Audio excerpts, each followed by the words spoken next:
Mana bu videoni bitta ko'ringlar-da. Shu gaplardan keyin 20 ta ajrashishga tayyor bo'lib turgan oila yarashib ketgan.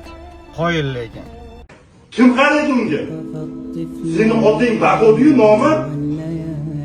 Seni oting ham yaxshi hayot yashamagan, sabr qilgandi. Ash onang bilan sabr qilib yashagan. Yomon kunlar bo'lmagan deyapsan. Ularning hayoti. Sendan ham yomon ko'pga yomon kun bo'lgan. Ular 90-yillarda hali non yo'q, pul yo'q kunlarni ko'rgan. Seni ko'ziga tashlagan bag'odiyu nomard. Senga 7 litr havo ko'rmadi-yu.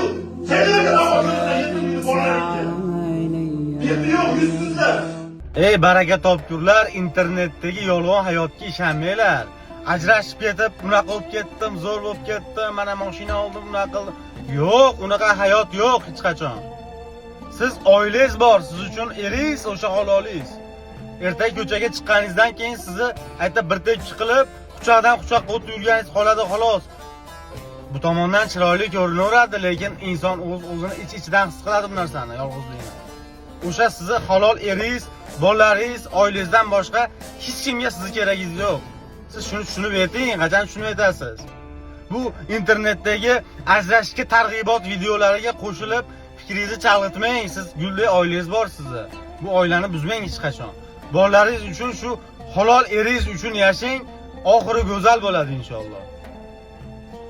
Nima deyman endi? Hamma baxtli bo'lsin, o'zlaringni ehtiyot qilinglar.